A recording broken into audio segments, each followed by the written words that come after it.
Oi, minha gente querida. Meu nome é Lourdes, eu tenho 82 anos e hoje eu vou contar para vocês a história mais doída e, ao mesmo tempo, a que mais mudou a minha vida.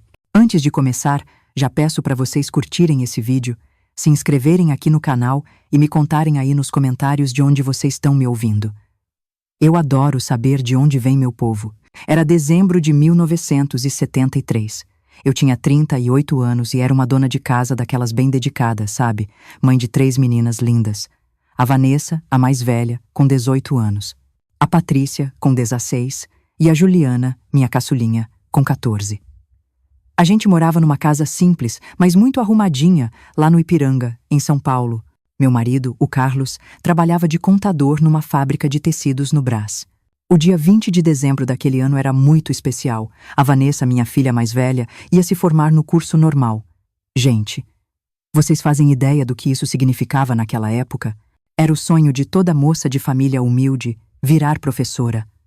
Era uma profissão de respeito, uma coisa digna, que garantia um futuro melhor. Eu juntei cada centavo, cada moedinha, por 2 anos, para comprar o vestido de formatura dela, um vestido azul celeste, com uma renda francesa que custou uma fortuna. 200 cruzeiros. Só para vocês terem uma noção, o salário do Carlos era 400 cruzeiros por mês, metade do salário dele, num vestido. Acordei às 5 da matina naquele dia. O céu ainda estava escuro, mas eu já estava na cozinha, a todo vapor, preparando o cafezinho. Fiz pão de queijo, que era a especialidade da casa. Fiz um bolo de fubá e passei um café bem fresquinho. Eu queria que a Vanessa tivesse um café da manhã de rainha no dia da formatura dela. O Carlos ainda estava dormindo quando eu comecei a passar o vestido dela com todo o cuidado do mundo. Cada preguinha, cada detalhe, tinha que estar perfeito. Coloquei o ferro de passar para esquentar no fogão a lenha. A gente não tinha ferro elétrico naquele tempo, né? Lá pelas 6h30, eu acordei as meninas. A Vanessa estava radiante, os olhos brilhando de pura emoção. A Patrícia e a Juliana também estavam super animadas. Afinal, era um dia de festa para a família toda. O Carlos levantou umas 7, tomou o café preto dele de sempre, lendo o jornal, como todo santo dia. Parecia um dia normal, mas tinha alguma coisa nele que estava diferente. Hoje, olhando para trás, eu vejo os sinais que eu ignorei. Ele estava quieto demais, sabe? Evitava me olhar nos olhos. Quando eu perguntei se estava tudo bem, ele só falou que era o cansaço de fim de ano, que a fábrica estava cheia de encomenda para o Natal. E eu acreditei. Ué, por que eu não acreditaria? A gente era casado há 20 anos. Ele era um bom pai, um marido presente. Nunca tinha me dado nenhum motivo para desconfiar. A formatura ia ser às 7 da noite no Colégio Estadual Rodrigues Alves. Eu passei o dia numa correria só, organizando tudo. Levei a Vanessa para fazer o cabelo no salão da Dona Cida, ali na esquina de casa. Custou 15 cruzeiros, mas valeu cada centavo. Ela ficou linda com aquele coque alto, todo trabalhado, com os grampos dourados. As outras meninas também se arrumaram todas. A Juliana queria passar batom, mas eu não deixei.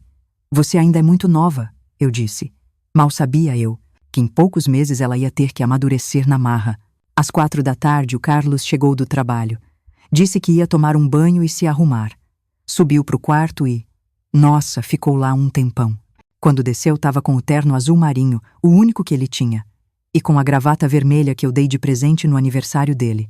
Tava bonito, cheiroso, passou brilhantina no cabelo, fez a barba. Eu pensei, que bom, né? Ele quer estar bem apresentável para a formatura da filha. 5h30, a Vanessa já estava pronta. Meu Deus! O vestido azul realçava os olhos castanhos dela, o cabelo impecável, os sapatos brancos que a madrinha deu de presente brilhando. Tirei uma foto dela com a nossa câmera Kodak. Eu ainda tenho essa foto, toda amarelada pelo tempo, mas o sorriso dela continua ali, radiante, como naquele dia. O Carlos desceu a escada, com uma mala na mão. Uma mala? Meu coração gelou na hora, mas ele disse: "Ah, é um material da fábrica, querida. Eu preciso deixar lá no escritório antes de ir para a formatura. Vou de busão e encontro vocês lá, tá bom?" Ele beijou a testa da Vanessa, disse que estava muito orgulhoso dela. Beijou as outras meninas. Quando chegou em mim, ele hesitou. Me deu um beijinho rápido no rosto e saiu. "Não demora, Carlos." Eu gritei da porta. "A formatura começa às 7 em ponto." Ele só acenou, sem olhar para trás. Foi a última vez que eu vi ele. A gente chegou no colégio umas 6h45.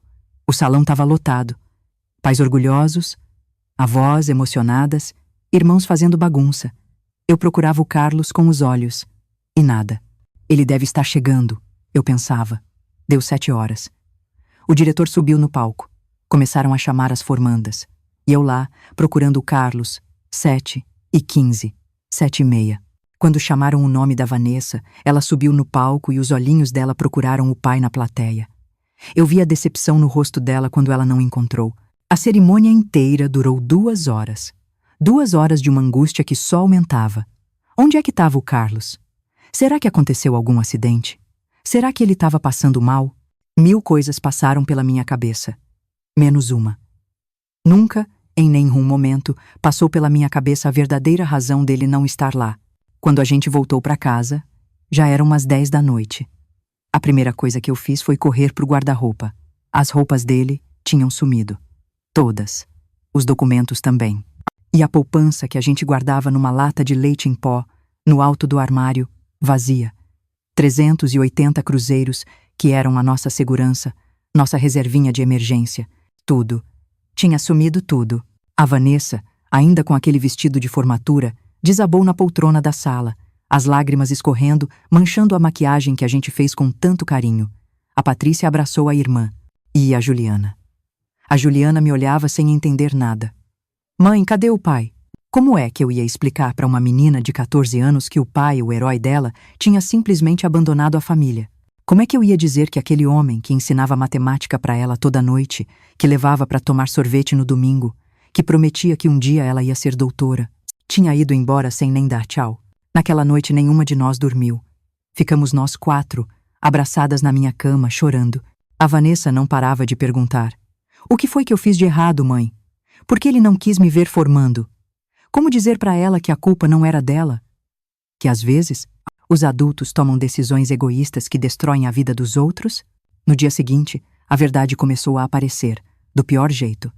A vizinha, Dona Neuza, veio me contar que viu o Carlos saindo de casa com a mala e entrando num carro. Um Fusca verde, ela disse, dirigido por uma mulher loira. Meu estômago revirou. Loira? Que mulher loira? E as peças do quebra-cabeça começaram a se encaixar. A professora de piano da Juliana. A Silvia. Loira, bonita, uns 28 anos, solteira. Morava sozinha num apartamento na Vila Mariana. O Carlos tinha insistido tanto para Juliana fazer aula de piano. Dizia que era importante para a educação dela. Agora eu entendia o porquê. Eu fui até o apartamento dela. Vazio. O porteiro me contou que ela tinha se mudado na noite anterior. Saiu com um homem de terno azul, ele disse. Carregaram um monte de malas. Pareciam felizes. Felizes? Enquanto nós 4 chorávamos em casa, eles estavam felizes, começando uma vida nova. Eu descobri depois, por um primo do Carlos que morava em Santos, que eles tinham ido para o Rio de Janeiro. Ele tinha arrumado um emprego lá, através dela, tudo planejado, tudo premeditado. A dor que eu senti naquele momento foi física. Era como se tivessem arrancado um pedaço de mim, sabe? 20 anos de casamento, jogados no lixo. 20 anos de dedicação, de amor, de construir uma família. Tudo destruído por uma paixonite de homem de meia idade. Mas sabe o que doeu mais? Não foi a traição. Foi o abandono das filhas. Foi ver o sofrimento delas. A Vanessa não quis mais usar o anel de formatura. Guardou numa gaveta e nunca mais tocou nele. A Patrícia se fechou. Ficou arredia, desconfiada de todo mundo. E a Juliana parou de sorrir. Minha caçula, que era tão alegre e falante, virou uma menina quieta, sempre com medo de ser abandonada de novo. Os primeiros dias foram um inferno. A gente não tinha dinheiro para comida. O aluguel estava atrasado, as contas se acumulando. Eu nunca tinha trabalhado fora, não tinha profissão. Eu sabia cozinhar, limpar, cuidar de casa. Mas isso não paga as contas. O desespero bateu forte. Como é que eu ia sustentar 3 filhas sozinha? Foi então que eu descobri uma força que eu não sabia que eu tinha. Uma força que vinha de um lugar profundo, primitivo, visceral. O amor de mãe. Eu olhei para as minhas filhas e prometi para mim mesma. Elas não iam passar fome. Elas iam estudar. Elas iam ter um futuro, com ou sem pai. No dia 23 de dezembro, 3 dias depois da formatura, eu saí de casa às 6 da manhã. Bati de porta em porta no bairro, oferecendo meus serviços. Faxina, lavar roupa, passar, cozinhar. O que precisassem eu faria. No final do dia, eu tinha conseguido 3 faxinas por semana e 2 casas para lavar roupa. Era pesado? Meu Deus, era pesadíssimo. Minhas mãos ficaram rachadas de tanto produto de limpeza. Minhas costas doíam de esfregar chão. Mas toda vez que eu chegava em casa exausta e via minhas filhas, a força se renovava. Elas precisavam de mim. Eu era tudo o que elas tinham. A Vanessa adiou o plano de fazer faculdade. Conseguiu um emprego de professora substituta numa escolinha infantil. O salário era uma mixaria, mas ajudava. A Patrícia passou a cuidar da casa e da irmã mais nova enquanto eu trabalhava. E a Juliana, minha pequena Juliana, amadureceu da noite para o dia. Parou de pedir as coisas, parou de reclamar. Quando eu chegava tarde do trabalho, ela tinha esquentado a comida, arrumado a cozinha. Assim terminou 1973. O ano que deveria ter sido de festa pela formatura da Vanessa se transformou no ano mais difícil das nossas vidas, mas também foi o ano em que descobrimos a nossa força. O ano em que a gente aprendeu que família de verdade é aquela que fica, que apoia, que não abandona. O Carlos nunca mandou notícia, nunca ligou, nunca mandou um centavo para ajudar a criar as filhas. Foi como se a gente tivesse morrido para ele. Eu descobri, bem depois, que ele teve 2 filhos com a tal professora de piano. Construiu uma nova família, enquanto a antiga lutava para sobreviver. Mas sabe de uma coisa? Hoje, eu agradeço. Agradeço por ele ter saído das nossas vidas. Porque se ele tivesse ficado, eu nunca teria descoberto a mulher forte que existia dentro de mim. Eu nunca teria provado para as minhas filhas que uma mulher pode sim vencer sozinha. Que a gente não precisa de um homem para ser completa. Quando chegou o Natal daquele ano, não tinha presente debaixo da árvore. Aliás, nem árvore a gente tinha. No dia 24, eu fiz o que pude. Um frango assado, uma farofinha e um pudim de leite condensado que a dona Cida me ensinou a fazer sem forno. As meninas tentaram fingir alegria, mas o lugar vazio na mesa. Gritava mais alto que qualquer conversa. O ano de 1974 começou com uma ordem de despejo. O dono da casa não teve dó nem piedade. 3 meses de aluguel atrasado era demais para ele. No dia 15 de janeiro, a gente teve que sair. Eu lembro até hoje do caminhão da mudança levando nossos poucos móveis, enquanto os vizinhos olhavam pela janela, alguns com pena, outros com aquele olhar de julgamento que só quem já passou por isso conhece. A gente conseguiu um quartinho nos fundos da casa da minha comadre Cleide, lá no Jardim São Paulo. 2 pecinhas minúsculas onde mal cabia nós 4. A Vanessa e a Patrícia dividiam uma cama de solteiro. A Juliana dormia comigo. A cozinha era um fogareiro no canto do quarto e o banheiro. O banheiro era compartilhado com mais 3 famílias. Mas sabe o que eu aprendi naqueles dias? Dignidade não se mede pelo tamanho da casa. Se mede pela cabeça erguida com que você sai para trabalhar todo dia. E eu saía. 5 da manhã, todo santo dia. Pegava 3 ônibus para chegar na casa da Dona Beatriz, no Morumbi, onde eu fazia faxina 3 vezes por semana.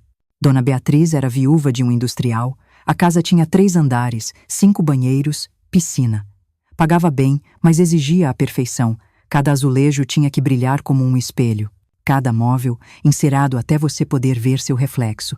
Às vezes, enquanto eu limpava aqueles cômodos enormes, eu pensava: em algum lugar do Rio, o Carlos deve estar numa casa dessas com a professora.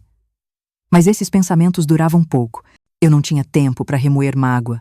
Terça e quinta, depois da faxina na Dona Beatriz, eu corria para a casa do Dr. Ricardo, um médico no Jardim Europa. Lá era roupa para lavar e passar. Montanhas de camisas sociais que precisavam estar impecáveis. Aprendi a passar colarinho e punho que nem lavanderia profissional. Quarta e sexta, eu trabalhava na pensão da Dona Elza, no centro.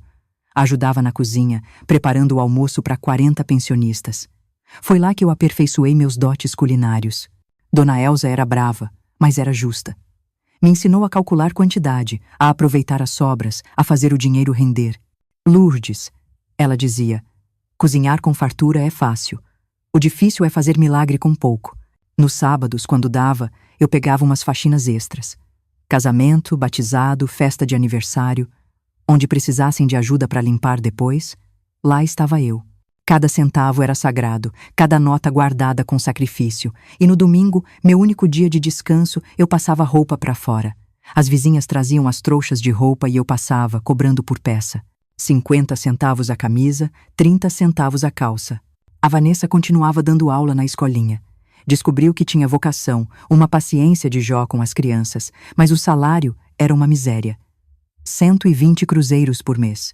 Menos do que eu ganhava numa semana de faxina. Mesmo assim, era um dinheiro sagrado. Todo mês, ela me entregava o envelope fechado. Eu fingia que aceitava com naturalidade, mas meu coração se apertava. Uma moça de 19 anos, na idade de namorar, de se divertir, tendo que sustentar a casa. A Patrícia arrumou um emprego de balconista numa loja de tecidos. Trabalhava das 8 às 6, de segunda a sábado.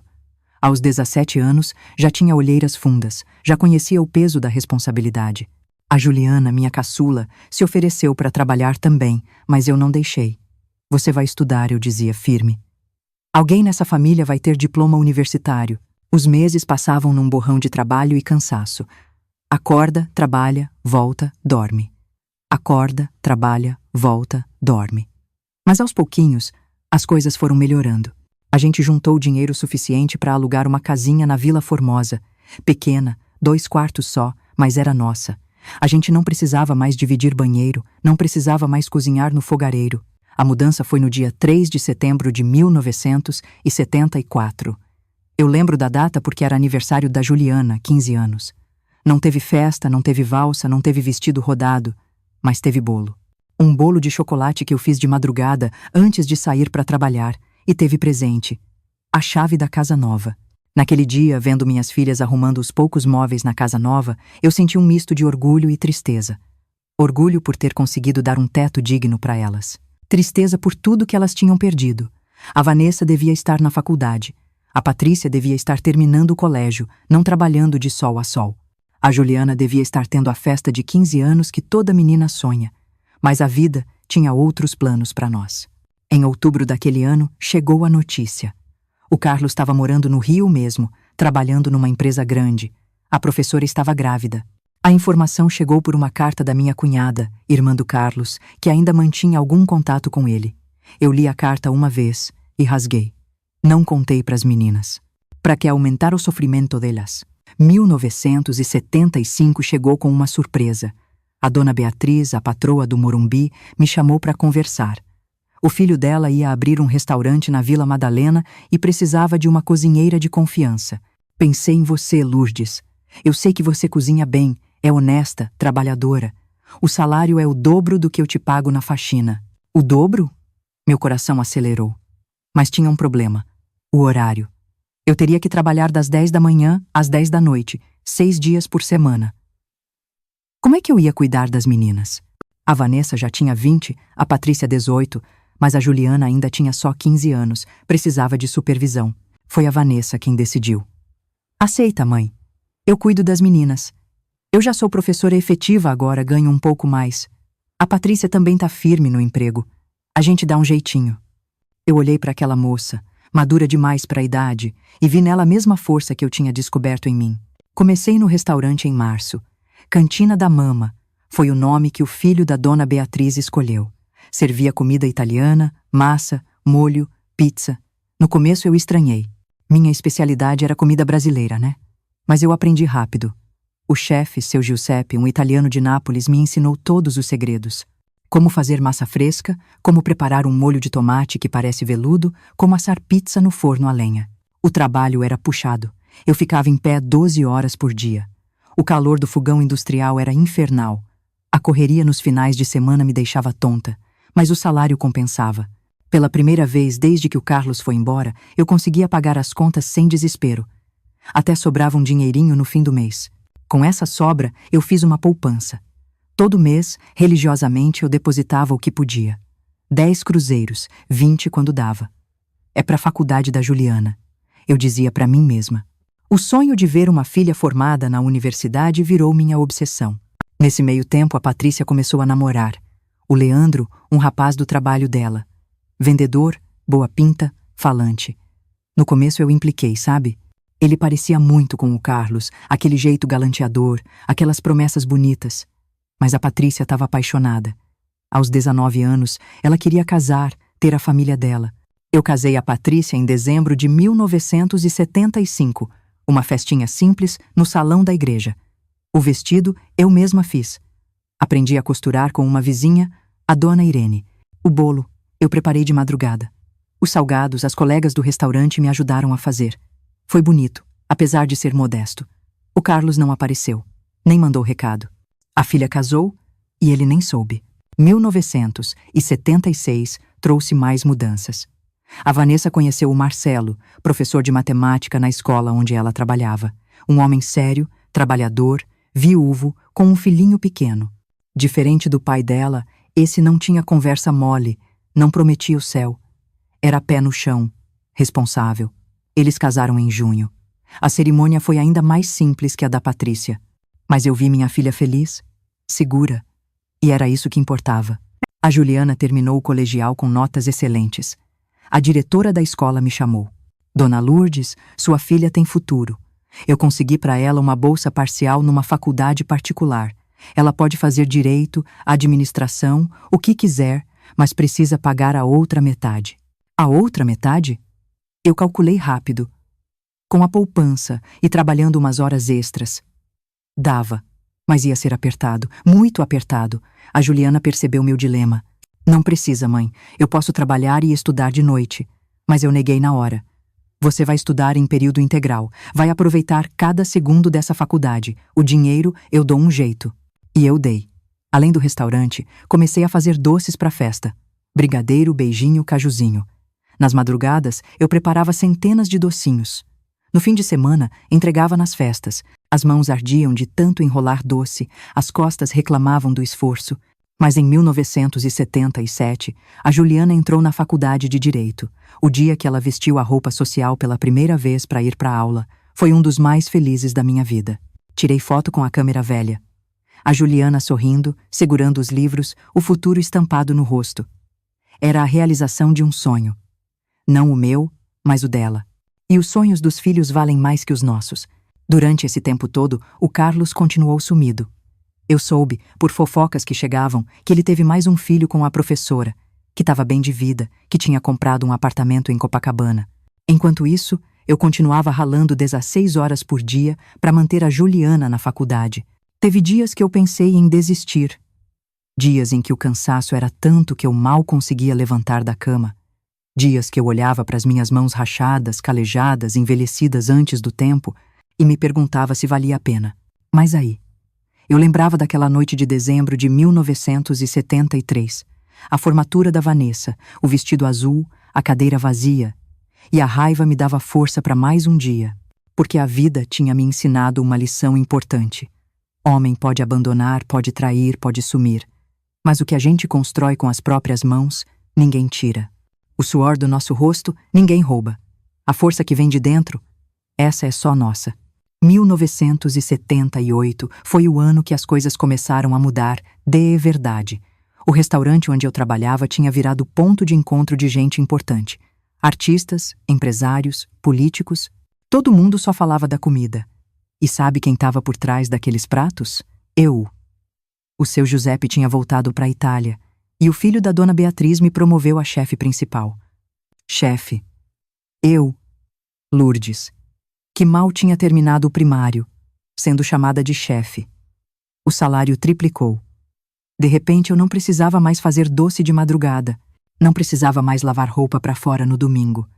Pela primeira vez em 5 anos eu podia respirar. Com o dinheiro extra, eu fiz uma coisa que parecia impossível. Comprei um carro, um Fusquinha 1972, vermelho desbotado, com a porta do motorista rangendo, mas era meu. Paguei à vista, com as economias de 2 anos. Quando eu estacionei na frente de casa pela primeira vez, a Juliana saiu correndo. Mãe, é nosso? Ela abraçou o carro como se fosse de ouro. Sabe por que eu comprei o carro? Não foi luxo, foi necessidade. A Juliana estudava no centro, pegava 3 ônibus para ir e voltar. Chegava em casa meia-noite, atravessando uns bairros perigosos. Com o carro eu podia buscar ela. Podia garantir que ela chegasse segura em casa. Nesse mesmo ano, a Vanessa me deu minha primeira neta, a Beatriz. Nasceu em agosto, num dia de sol que parecia abençoar tudo. Eu segurei aquela criaturinha nos braços e prometi. Ela não ia passar pelo que a mãe passou. Ia ter a avó presente, Ia ter estrutura, ia ter amor de sobra para compensar a ausência do avô que escolheu não conhecer lá. A Patrícia também estava grávida, barriga de 6 meses, o rosto redondo de felicidade. O marido, o Leandro, se revelou um homem de verdade. Trabalhador, carinhoso, presente. Tudo que o Carlos não foi. Às vezes eu olhava meus genros e pensava: minhas filhas escolheram melhor do que eu. Em 1979, aconteceu uma coisa inesperada. Um crítico de gastronomia famoso, desses que escrevem em revista importante, apareceu no restaurante disfarçado, sem avisar. Pediu vários pratos, provou de tudo. Na semana seguinte saiu a crítica. A melhor comida italiana de São Paulo não está nos restaurantes chiques. Está numa cantina simples da Vila Madalena, nas mãos de uma chefe brasileira que aprendeu os segredos da nona. Gente, o movimento do restaurante explodiu. Tinha fila na porta todo dia, reserva com semanas de antecedência. O filho da dona Beatriz, muito esperto, me chamou. Lourdes, quero te propor uma sociedade. Você entra com o talento, eu entro com o capital. Vamos abrir um segundo restaurante. Sociedade? Eu? Sócia? Quem diria? Pensei por 2 dias antes de aceitar. Consultei a Juliana, que já estava no 3º ano de direito. Mãe, aceita, mas faz um contrato, põe tudo no papel, direitinho. Minha filha advogada, já cuidando dos meus interesses. O orgulho que eu senti naquele momento não cabe em palavras. O segundo restaurante abriu em Moema, um bairro nobre. Cantina da Lourdes. Meu nome na fachada, em letras garrafais. No dia da inauguração, eu olhei para aquele letreiro luminoso e chorei. Chorei por tudo que eu tinha passado, por tudo que eu tinha conquistado. O Carlos nunca acreditou em mim. Dizia que mulher nasceu para cuidar de casa. Olha onde eu estava agora. As meninas organizaram uma festa surpresa para a inauguração. A Vanessa com a pequena Beatriz no colo. A Patrícia com o pequeno Leonardo. Sim, ela não quis dar o nome do pai. A Juliana com um namorado novo, um colega da faculdade. A família completa, sem faltar ninguém importante. Porque o Carlos nunca foi importante. Foi só um acidente de percurso. 1980 chegou com a formatura da Juliana. Dezembro, formatura de Direito na Faculdade do Largo São Francisco. Tradicional, importante, respeitada. Minha filha, doutora. Eu comprei um vestido novo para a ocasião. O primeiro vestido novo em 7 anos. Azul marinho, de corte elegante. A Vanessa fez meu cabelo. A Patrícia emprestou os brincos de pérola. Quando a Juliana subiu no palco para receber o diploma, eu procurei no auditório. Será que o Carlos saberia? Será que alguém tinha contado? Será que ele sentiria orgulho? Mas não importava. O orgulho que eu sentia valia por 2, por 10, por 1000. Na festa depois da formatura, num salão que eu aluguei com o meu dinheiro, eu fiz um brinde para Juliana, que provou que mulher pode tudo. Para Vanessa e para Patrícia, que seguraram as pontas quando tudo parecia perdido. Para nós 4, que somos uma família de verdade. A gente bebeu champanhe francês, do bom, porque a gente merecia. Em 1981, os restaurantes iam tão bem que eu pude me dar um luxo, contratar gerentes. Eu não precisava mais trabalhar 16 horas por dia. Podia chegar mais tarde, sair mais cedo, podia curtir os meus netos. Agora eram 4. A Vanessa tinha tido mais um e a Patrícia estava esperando o 3º. Foi quando eu decidi fazer uma coisa que eu adiava há anos. Procurar o Carlos, não por mim, por elas. As meninas nunca falavam, mas eu sabia que a ausência doía. Principalmente para Juliana, que cresceu sem lembranças boas do pai. Contratei um detetive particular. Em 2 semanas ele me deu o endereço. Copacabana, como eu suspeitava. Um prédio de luxo, com vista para o mar. Eu peguei um avião para o Rio numa sexta-feira de maio. Primeira vez que eu andava de avião. As mãos suavam, o estômago revirava. Não pelo voo, mas pelo que eu ia encontrar. No endereço, eu respirei fundo antes de tocar o interfone. Quem é? Uma voz feminina. Provavelmente a professora. É a Lourdes, ex-esposa do Carlos. O silêncio durou uma eternidade. Depois, pode subir. Apartamento 802. O elevador parecia que não chegava nunca. Quando a porta abriu, ela estava lá, me esperando. Mais velha, um pouco mais gorda, mas ainda loira, ainda bonita. Atrás dela, 2 crianças. Um menino de uns 7 anos e uma menina menor. O Carlos não está. Viajou a trabalho. A voz dela tremia. Medo, Vergonha? Não sei. Eu não vim brigar, eu disse. Eu vim avisar que a Juliana se formou, doutora em Direito. Achei que ele gostaria de saber. Entreguei para ela o convite da formatura, o que tinha sobrado. Ela pegou com a mão trêmula. Como? Como estão as outras? A pergunta me surpreendeu. Estão bem. A Vanessa tem 2 filhos. A Patrícia vai ter o 3º. São boas mães, boas esposas. Ela baixou os olhos. O Carlos nunca fala delas. É como se elas não existissem. A confirmação do que eu já sabia doeu, mesmo assim. Eu olhei para as crianças. O menino tinha os olhos do Carlos, o mesmo formato, a mesma cor. Seus filhos são bonitos, eu consegui dizer. E era verdade. A culpa não era deles. Obrigada. A voz dela era um fio. Lourdes. Eu sinto muito. Eu só balancei a cabeça. Eu não queria desculpas. Não depois de tanto tempo. Eu saí daquele apartamento com uma sensação estranha. Não era raiva. Não mais. Era pena. Pena dela, presa a um homem que abandonou 3 filhas e que podia fazer o mesmo de novo. Pena das crianças, que tinham um pai pela metade. Pena até do Carlos, que perdeu a chance de ver suas filhas se tornarem mulheres incríveis. No voo de volta, eu decidi. Não ia contar para as meninas. Para quê? Elas tinham seguido em frente, tinham construído vidas lindas. O Carlos era passado. Um passado que não merecia manchar o presente delas. 1982 foi ano de expansão. Abri o 3º restaurante, dessa vez no Itaim. Sociedade dividida. 50% meu, 50% do filho da dona Beatriz. A Juliana cuidava de todos os contratos. Mãe, você virou empresária, ela brincava. Empresária? Eu, que tinha começado esfregando o chão. A Vanessa abriu uma escola infantil, com a minha ajuda no capital inicial, claro. Escola Mundo Feliz. Ela que escolheu o nome. Pequena, mas bem equipada. A Patrícia montou uma loja de roupas infantis do lado. As duas trabalhando juntas, apoiando uma a outra. Como sempre foi desde aquela noite de dezembro. Os netos cresciam. A Beatriz, a mais velha, já estava com 4 anos. Esperta, falante e questionadora. Vovó, por que eu não tenho o vovô?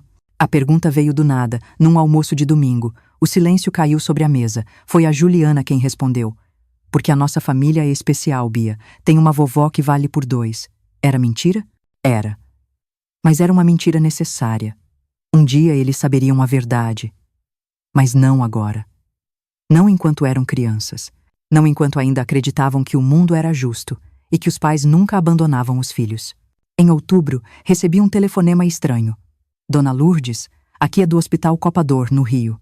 O senhor Carlos Andrade sofreu um infarto. A senhora está listada como contato de emergência. Meu coração parou. Contato de emergência? Depois de 9 anos? Eu fui para o Rio de novo. Dessa vez não avisei ninguém.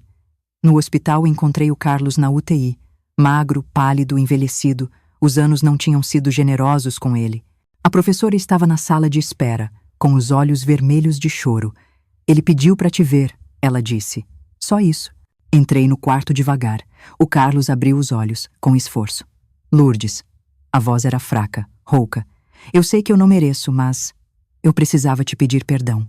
Eu olhei para aquele homem que um dia tinha sido meu mundo, que tinha destruído tudo, e não senti nada. O amor tinha morrido. O ódio também. Sobrou só indiferença. As meninas estão bem. Foi tudo o que eu disse. Formadas, casadas, com filhos. Você tem 7 netos. Eu vi as lágrimas escorrerem pelo rosto dele. Eu estraguei tudo. Concordei em silêncio. Tinha mesmo. Mas elas venceram apesar de você. Não era uma acusação. Era um fato. O Carlos sobreviveu. Mas nosso encontro terminou ali. Não contei para as filhas. Não vi necessidade. Ele tinha escolhido sair da vida delas. Não tinha o direito de voltar só porque a morte bateu na porta. 1983 foi ano de festa. Bodas de prata da Vanessa, 10 anos de casamento da Patrícia. A Juliana, noiva de um promotor público. A vida seguindo, o ciclo se completando. O Carlos virou uma nota de rodapé numa história de superação. Naquele ano, eu fiz algo simbólico. Comprei uma casa grande, com piscina, churrasqueira. No mesmo bairro, o Morumbi, onde eu fazia faxina 10 anos antes.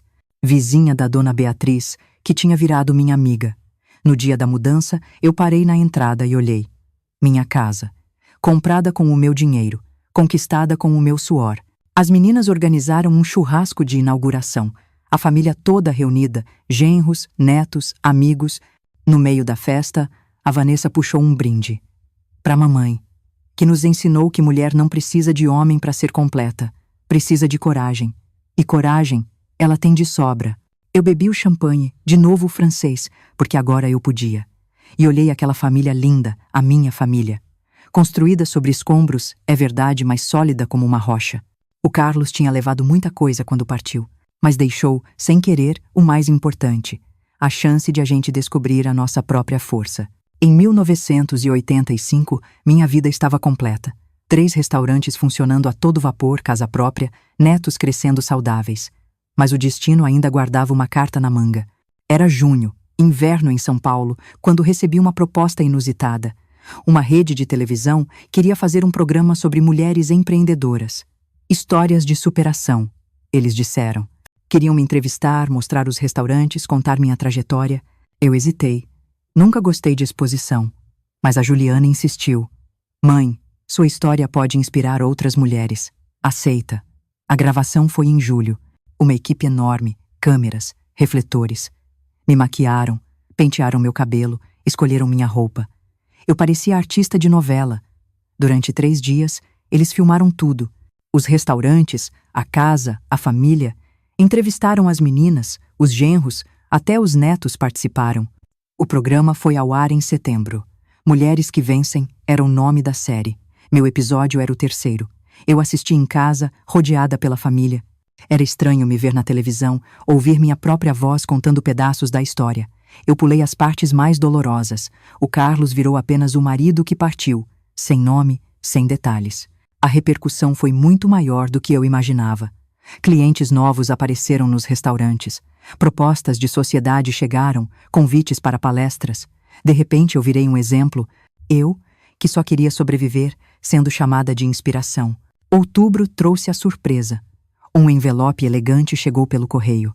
Convite para um jantar beneficente no Copacabana Palace, no Rio. Em benefício de mulheres abandonadas, a anfitriã, uma socialite carioca chamada Beth Sampaio, tinha visto o programa e queria me homenagear. Pensei em recusar. Rio de Janeiro ainda mexia comigo. Mas algo me dizia para ir.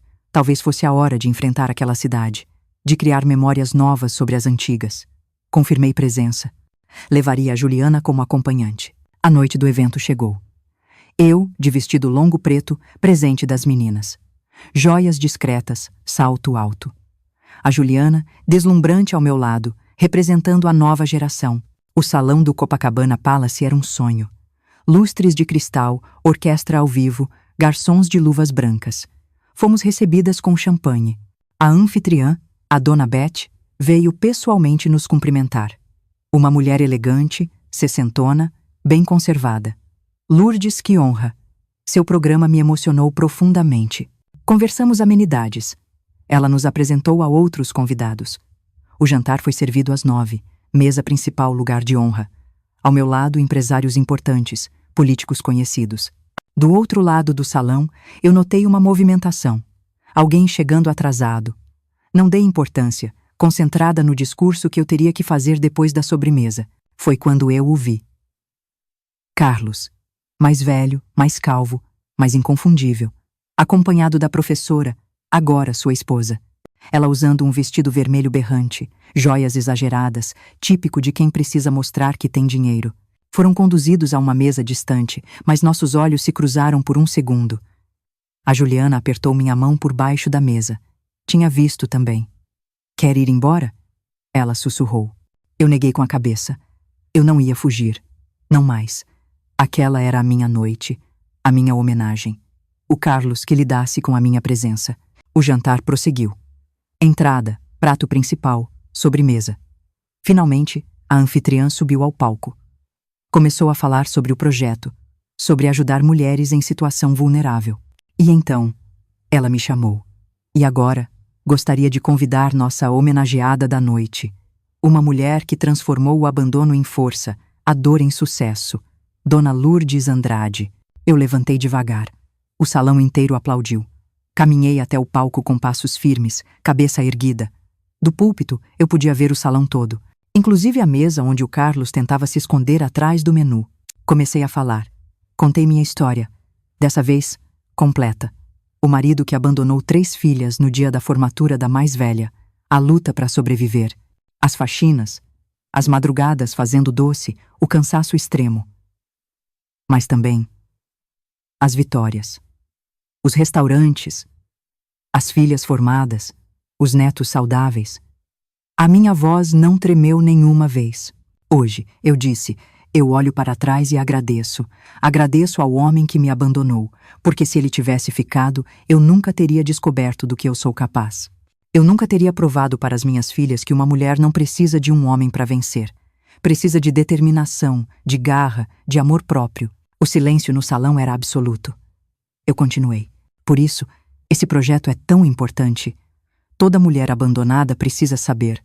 A dor passa, a humilhação passa, mas a força que você descobre em si mesma, essa fica para sempre. Os aplausos explodiram. Todo mundo de pé, menos uma mesa. A mesa onde o Carlos afundava na cadeira, o rosto vermelho de vergonha. A professora olhava para qualquer lugar, menos para o palco. A vingança que eu esperei por anos tinha chegado. E era mais doce do que eu jamais imaginei. Desci do palco e fui abraçada por dezenas de pessoas. Mulheres chorando, dizendo que passaram por situações parecidas. Homens apertando minha mão, respeitosos. No meio da confusão, alguém tocou no meu ombro. Lourdes, podemos conversar? Era o Carlos.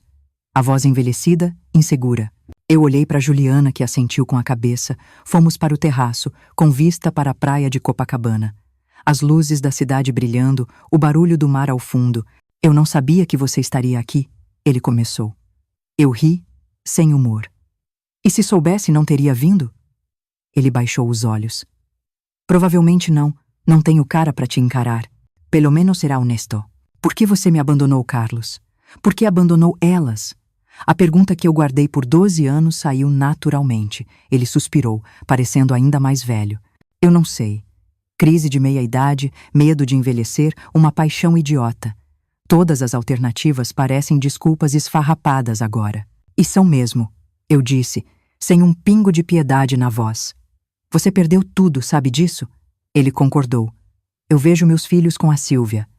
São bons meninos, mas não é a mesma coisa. A Vanessa, a Patrícia, a Juliana. Elas eram especiais. São especiais. E eu joguei tudo fora. Eu contei sobre os netos. Mostrei as fotos que eu carregava na bolsa. A Beatriz tocando piano, os gêmeos da Patrícia jogando futebol, o bebê da Juliana dando os primeiros passos. Eu vi as lágrimas nos olhos dele. Eles sabem de mim? Eu neguei. Acham que o avô morreu. É mais fácil assim. Você venceu, Lourdes. Olha onde você chegou. E eu? Eu vivo de aparências. A Sílvia gasta mais do que eu ganho. Os meninos mal me respeitam. A empresa vai mal. É como se todo o mal que eu causei estivesse voltando para mim. Eu não senti pena, nem satisfação. Só um vazio onde antes havia sentimentos. Carlos, você fez as suas escolhas e eu fiz as minhas. A diferença é que as minhas incluíam as nossas filhas. As suas só incluíam você mesmo. A Juliana apareceu na porta. Mãe, estão chamando para as fotos. Eu me virei para ir. O Carlos segurou meu braço gentilmente. Lourdes, posso te pedir um favor? Diga para elas. Diga que eu sinto muito. Que eu penso nelas todo dia. Que eu sei que não mereço perdão, mas... Nada, Carlos. Eu me soltei suavemente. Você não tem o direito de pedir nada. Não depois de tanto tempo. Elas construíram a vida delas sem você. São felizes.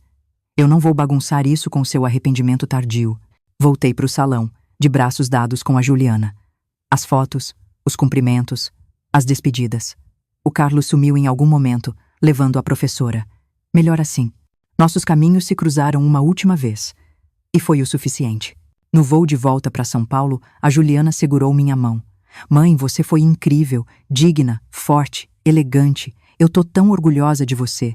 Eu olhei para minha filha, advogada de sucesso, mãe dedicada. Eu que tenho orgulho de vocês. De todas vocês.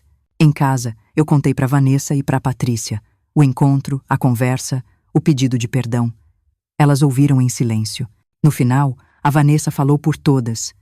Ele é passado, mãe. Você é o nosso presente e o nosso futuro. Sempre foi. 1986 começou com uma novidade. A Prefeitura de São Paulo queria me condecorar. A medalha de honra ao mérito por contribuição ao empreendedorismo feminino. A cerimônia seria em março, no Teatro Municipal. Os preparativos tomaram semanas. Vestido novo, dessa vez escolhido pelas 3 filhas juntas. Azul royal. O mesmo tom do vestido de formatura da Vanessa, 12 anos antes. O círculo se fechando. A Beatriz, minha neta mais velha, levaria a medalha. O teatro estava lotado. Autoridades, empresários, a imprensa. Minha família ocupava 2 fileiras inteiras. Filhas, genros, netos. A nova geração misturada com a antiga. Quando meu nome foi chamado, o teatro veio abaixo em aplausos. O prefeito fez um discurso. Falou sobre superação, sobre exemplo, sobre força feminina. Colocou a medalha no meu pescoço. Flashes de câmeras. Mais aplausos. No meu discurso de agradecimento, eu olhei para minha família e disse: essa medalha não é minha, é nossa. De cada mulher que levanta todo dia para lutar. De cada mãe que não desiste dos seus filhos. De cada filha que apoia a sua mãe. Eu dedico essa honra às minhas 3 filhas, Vanessa, Patrícia e Juliana. Vocês são a minha verdadeira medalha. A festa depois foi no salão do teatro. Champanhe, canapés, música clássica. No meio da comemoração, a Juliana se aproximou com um envelope. Mãe, chegou isso para você. Entregaram agora há pouco. Abri curiosa. Era uma carta. Letra trêmida, papel caro. Li em silêncio. Lourdes, sei que não tenho direito, mas precisava escrever. Vi a notícia da medalha no jornal. Você merece isso e muito mais. Queria que soubesse que eu guardo as fotos das meninas, as únicas que tenho. Olho todo dia e me arrependo. Diga a elas que o pai delas morreu mesmo. Morreu naquela noite de dezembro. O homem que sobrou não merece ser chamado de pai, mas se um dia elas perguntarem, diga que ele as amou. Do jeito errado, covarde, insuficiente. Mas amou. Carlos. Eu rasguei a carta em pedaços pequenos. Joguei no lixo mais próximo. Eu não ia guardar fantasmas. Não ia alimentar arrependimentos tardios. A vida era pra frente. Sempre pra frente. 1988. Eu, com 53 anos. 3 restaurantes de sucesso, uma casa linda, 3 filhas realizadas, 7 netos saudáveis. Uma vida construída do zero, sem o Carlos. Agora, sentada nesta poltrona confortável da minha cobertura, eu olho para trás e vejo o caminho percorrido. E sabem o que eu descobri? A melhor vingança não foi o sucesso, foi a indiferença. Mas deixa eu contar o resto da história. 1990 trouxe mudanças. Eu vendi a minha parte nos restaurantes, não por necessidade, mas por escolha. Eu queria curtir meus netos, viajar, viver. O dinheiro da venda foi suficiente para garantir meu conforto pelo resto da vida. A primeira viagem foi para a Europa. Eu, que mal tinha saído de São Paulo, atravessando o oceano. Paris, Roma, Lisboa. Em cada cidade eu mandava postais para as meninas. Mamãe turistando, elas brincavam. Eu tinha 55 anos e me sentia uma adolescente descobrindo o mundo. Em Roma aconteceu algo curioso. Visitando o Vaticano, encontrei uma brasileira. Uma senhora distinta, mais ou menos da minha idade. A gente começou a conversar, como brasileiros sempre fazem no exterior. Ela mencionou que era do Rio, que era professora aposentada. Meu coração acelerou. Era ela, a Sílvia. Mais velha, mais gorda, mas ainda reconhecível. Ela não me reconheceu. Por que reconheceria? Só tinha me visto uma vez, naquele apartamento em Copacabana. Conversamos sobre a viagem, sobre a vida. Até que ela disse: estou viajando sozinha. Me separei há alguns anos. Separada. O Carlos e ela não tinham durado. A informação não me causou surpresa nem satisfação. Apenas confirmou o que eu sempre soube. Homem que trai uma vez, trai sempre. Não perguntei detalhes. Não queria saber. Me despedi educadamente e segui meu passeio.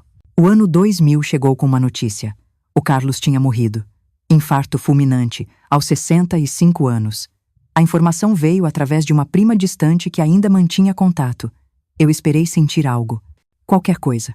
Alívio, tristeza. Nada. Era como ouvir sobre a morte de um estranho. Contei para as meninas numa reunião de família. Elas receberam a notícia com a mesma indiferença. É estranho, disse a Vanessa. Saber que nosso pai biológico morreu e não sentir nada. A Patrícia concordou. Pai é quem cria. E o nosso pai é você, mãe. O enterro foi no Rio. Nós não fomos. Pra quê? Chorar por quem? O homem que a gente conhecia tinha morrido há 27 anos. O que morreu agora era um estranho que por acaso compartilhava nosso DNA. 2005 trouxe os bisnetos. A Beatriz, minha primeira neta, teve um filho. Eu segurei aquele bebê nos braços e pensei. Quarta geração. O Carlos nunca conheceu os netos. Nunca conheceria os bisnetos. Escolha dele. Perda dele. Em 2010, completei 75 anos. As meninas organizaram uma festa surpresa. 200 convidados. Uma retrospectiva da minha vida em fotos. Ali estava tudo.